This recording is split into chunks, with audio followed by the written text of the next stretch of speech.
144. Even before a ball is kicked today, we can report something of a triumph, and that's for the groundsman, who presided over monsoon conditions all morning and tended a pitch that's had a certain notoriety to it in the past and made it eminently playable, even though it's obviously going to be very heavy in a test of endurance. In a week in which Jim Jeffries has again underlined financial restraint, Hearts stick to a familiar pattern and retain the side which drew at Pittodrie with Gary McSwegan, who scored last week's goal, leading the line again. And in defence, Hearts candidate for a Scotland place, Gary Naismith, who scored a glorious goal at Parkhead last season and one of the great prospects for the future. Back for Celtic is Jackie McNamara, Tommy Boyd moving to the bench. The other change, of course, is the return of Chris Sutton. Now, the Ayatollah of Stamford Bridge has been making some disparaging remarks about him. So now's the time to ram the words back down the man's throat and revive his career in Scotland. And the referee today, familiar features of Willie Young. While this usually is a tempestuous affair between these two teams, I would suggest that anybody who is lacking full match fitness or doesn't concentrate like a laser will suffer in this game. I think Hearts and Celtic will be aware that it's 5 years since Celtic lost back-to-back league games, although I also think that Martin O'Neill is trying to get them to forget the recent past and get on with a much more productive future.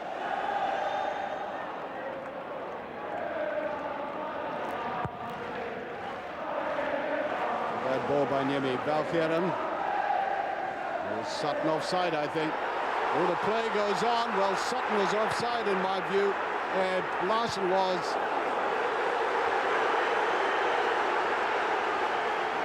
Well, the ball was swept across there. Before it got to him, I thought Larsson was in that offside position, and then there was a rebound. Getting a little bit anxious at the amount of ball that's slipping away from his midfielders. Petar. Now, first time we've seen Sutton getting control of it, and when he does, the referee judges he used an arm to bring it under control, bringing a large smile to his face. And I think Willie Young's going to have a word with Martin O'Neill, the first time perhaps since he arrived in Scotland that he's exchanging pleasantries with the referee. Gentle warning in his ear to the Irishman, who does become very animated, and why not? Yes, seemed rather apologetic about it. Severin picking up a lot of the ball on the left-hand side, but the forward service has got to be better than that. Look at the space that Sutton had. Nice, neat little ball there as Larsson goes round the keeper, but the flag was up. That, I think, was perilously close. I mean, that picture doesn't quite tell the full story, because I think he ran from a very flat position with the defender. Very close indeed. And Hart just happy to get way out of the danger zone. Lovely run by Cameron. He's lacking support, though, and that's why he had to go for it. He had nobody in the box alongside him, although Darren Jackson was making the point ultimately that he was square with Cameron as he tried out the Celtic goalkeeper.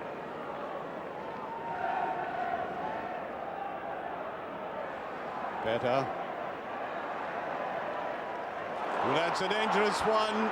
Darren Jackson, and that's a brilliant save by Gould.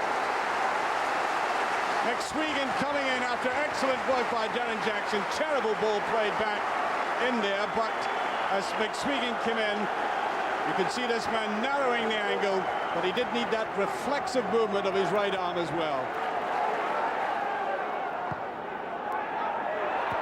Under pressure again.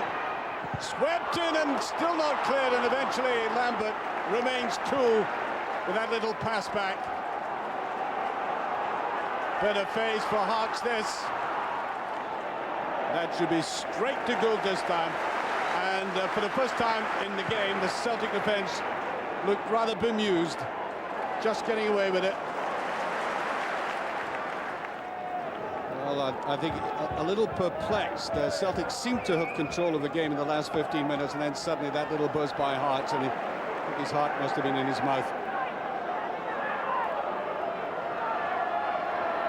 McNamara. Hart's not cleaning the lines at all well. The boot was up by Petter. There's Darren Jackson taking his eye right off it. Balcherin strong in the tackle. Colin Cameron got away from that one. Just too much on it from Larson. Celtic winning the balls though in midfield. Petrov tried a little 1-2, and there it's taken away from his own goalkeeper. Celtic menacing again. There's Sutton, he's done it. Chris Sutton scores his second goal for the club in the right position at the right time, and answering his critics in the south in the most positive manner. Picked up well by Petter. Look at the curl in the ball, but the big fella had to be in the right place at the right time, and look at the way he controlled it with that downward angled header. Celtic at this stage deservedly up through the very expensive signing, beginning payback time for this man.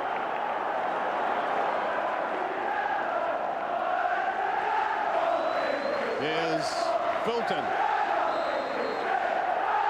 Well, Moravcik said he went for the ball. The referee said the opposite.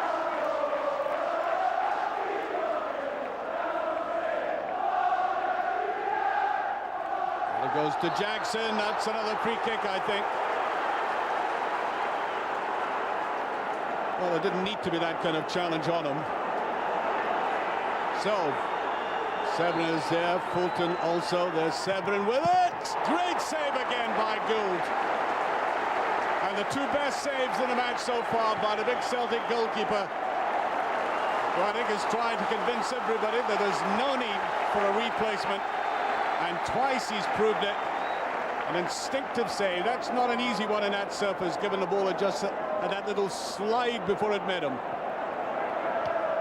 Actually, touch run by Sutton. Powerful run, he's still with it. He's got two players inside, and he can't get it across. And we've seen two sides of this man, both the neat way he came in to take his header, and also that surging, powerful run.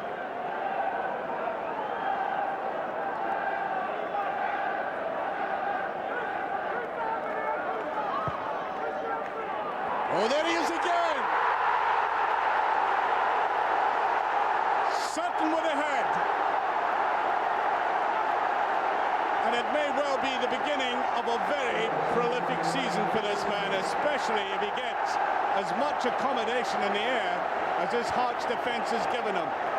Who was supposed to be marking? Celtic 2 up. And you can see the way he creeps into that space, and again deftly dealt with. Still had to guide the ball in there.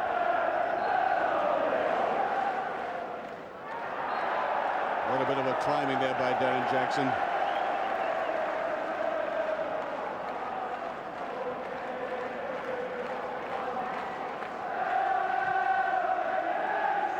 That's almost to Larson, and again that long high ball seems to be occasionally misjudged by the defenders. He's in there to pounce.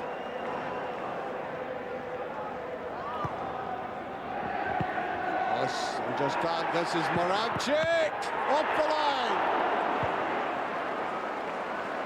Well, Makel was in there and the post. Driven in beautifully by Moravcik.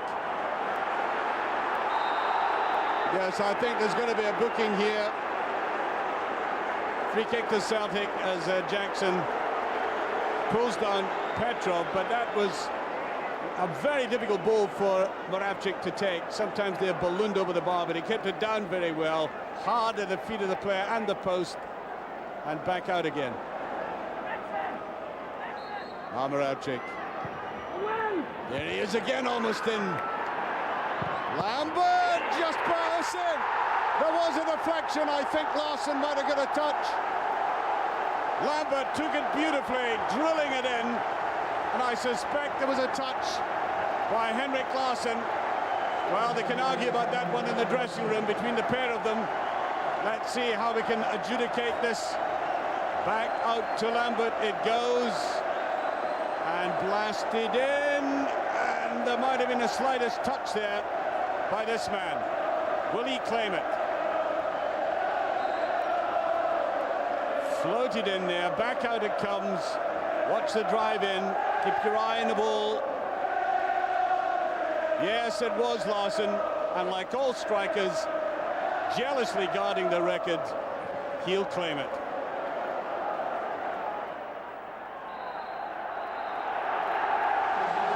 And there goes the halftime whistle on an afternoon that's belonged clearly to Chris Sutton.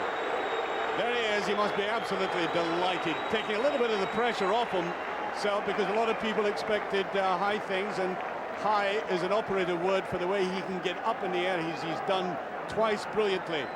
Two different kind of headers, two different ways of putting it in the back of the net with the same effect, of course, putting Celtic well in front at that stage. And then this remarkable start of the second half. Hearts have made the changes. Chris O'Neill and Juanjo are now both on. And by the way, Celtic's biggest Premier League win at Tynecastle was a 5-1 victory back in 1984. And the way Hearts are playing, that record is in danger. Yes, on to Sutton again. Held the control very well. That's a penalty kick. Right at the start of the half, but once again, a Hearts defence confused by that ball played into the penalty area, and Willie Young exasperated as any complaint about this, shooing the Hearts players away. And Sutton again, his height, his strength, and his tenacity paying off, and all the complaints turned away by Willie Young. Only a minute into this second half. Oh, that's unprecedented. Well, when you're 3 up, maybe there's just a lack of self-discipline in these situations. Obviously tried to deceive the goalkeeper and wrong-foot him, which to an extent he did, but he wrong-footed himself. I said at the start this was going to be a very difficult match for him, but it's turned out to be easier, a lot easier than even he must have thought. McSwegan, can he bring it down? Yes, I think a free kick as McNamara clipped O'Neill as he came forward. A lot of pace in the way they both went for it, and I think that was almost inevitable when the contact was made. Tomaszek is there, so is Severin. Oh, that's it! He took that very cleanly. Severin coming up on it. Now that had to be of the finest judgment. A cluster of players in front of him. Can't be too many spaces. And there's the little crack that appeared, which deceived Jonathan Gould with no chance for that. And 11 minutes into this half, and Hearts pulling themselves back to what they hope is more than respectability. Now McSwegan must be on Cameron. Juanjo still fighting for it. Here's McSwegan. That's a decent ball, and Yobi is there. And for the first time in a long while, we can hear that Hearts supporters are in the stadium. Well, there's a good one, it just passed. Well, now, this man is playing out of his skin for his side. Scott Severin again. It wasn't far away, and surely this man is leading by example. Now McNamara, that's a bit of ball, and Hearts have pushed forward. Left gaps again. Sutton. Here's Moravcik going round the outside. There it is, that does it. He took that so well just when Hearts were getting back into the game. The counter-attack, gaps in the Hearts defence. They had a lot of work to do, even though they had possession. They kept it well. Good combination here between the pair of them. But look what he had to do yet. Remarkable how composed he kept himself, because that was a really superbly taken goal. 4-1. 17 minutes into this half. And Celtic may have dispelled what may have been any suggestion of a Hearts comeback.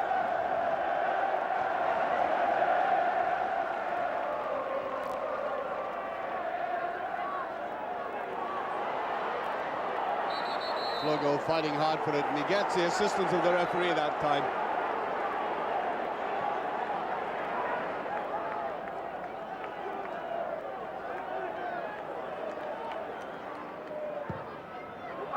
A lot of swing at it in Tomaszek. Oh dear.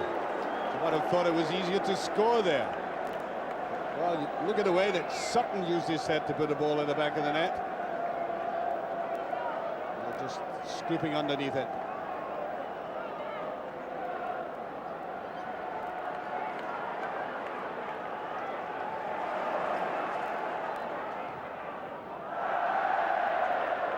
Well, Naismith picked up that one. The ball's still in play. Deal with it. Wanjo's done it! Brilliant goal by Wanjo.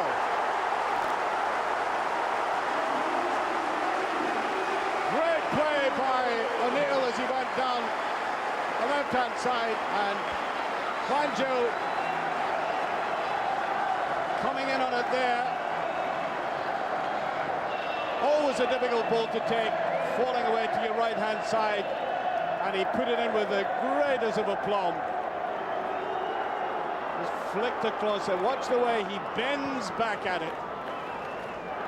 4-2 in this remarkable game, and still a long way to go.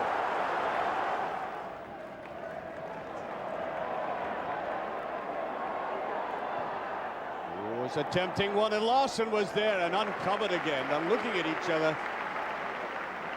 Well, if you watch this one again, it's Larsson you've got to watch with in relation to the defenders. Look, he's in between them, in between three of them.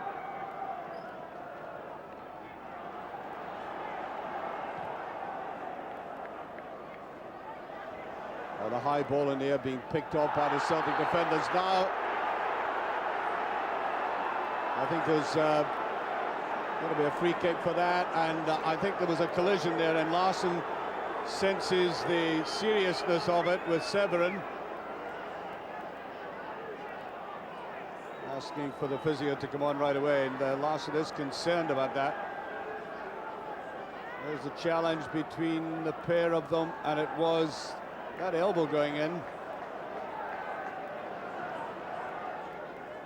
Well, you could see it from that angle as well, and that struggle to get the ball. A flying elbow, you might say.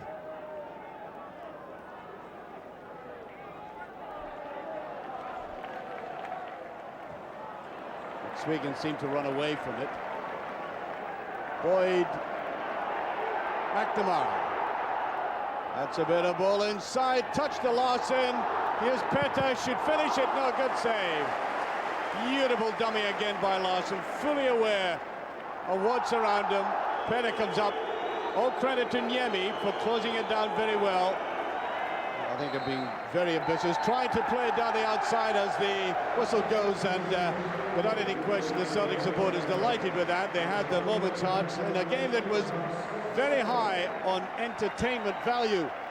It had virtually everything. This man, Chris Sutton, setting that we were never coasting. Perhaps if you can talk about maybe turning points in the game, just after half-time we've got a penalty. We've missed the penalty, and a minute later we missed a decent chance. Hearts got a bit of hope and heart from that there. They came back at us very, very strongly. Scored a goal, had us under the cosh. Delighted to get a goal again to lead 4-1. And even then it was far, far from certain. First half, people have talked about Sutton and Larsson, but Peta today was the ideal provider for you. Yeah, no, I mean, probably hit two great balls in. The first one, I think, was probably easy, well, more difficult to miss than score. The second one was another good ball, but you know, as I say, the main thing is you know, me and Henrik got on the end of things, and 3 points for Celtic. Now, Henrik Larsson, your partnership there has produced quite a few goals already. Can you say how that's developing, that partnership, how happy you are with that, and is there much that you've learned about him that you didn't know before? Well, I saw Henrik a lot on telly playing for Sweden and up here previously before his injury.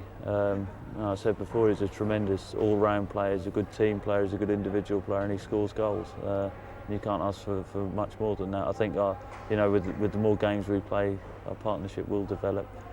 But yeah, there's good competition for places here. I mean, Tommy Johnson's done well, and Mark Birchall did well last night.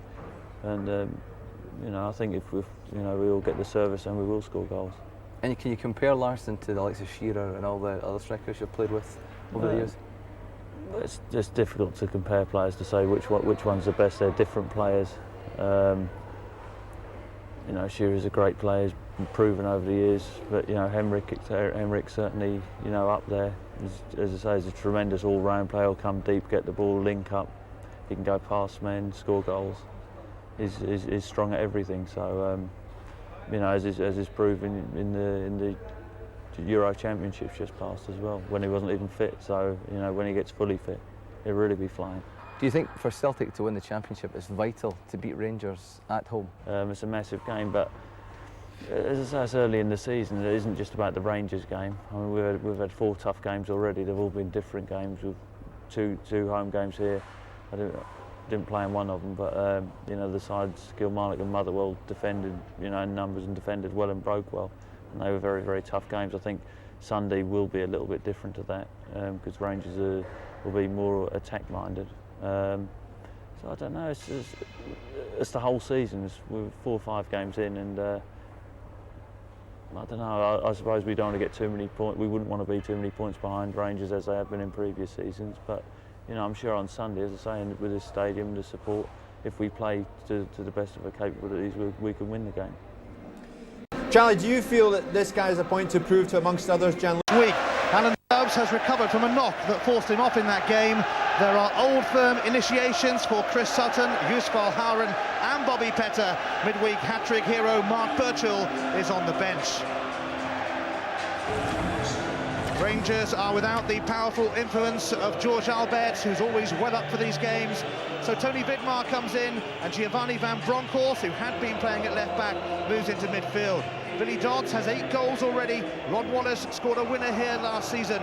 Dutch duo Bert Konteman and Fernando Rickson of these enthralling encounters. Yeah, the return of Alan Stubbs, a major bonus for Martin O'Neill this afternoon, and I can assure you of that. It's a Celtic back 3 of Valharan, Stubbs and Mahe against a very useful Rangers front pairing. They really have developed a tremendous partner this match. It's time to pump up the volume in the East End of Glasgow as 60,000 football fanatics welcome the players of Celtic and Rangers. From here on in, there's no turning back for them, and there's no turning away for you. You'll miss something.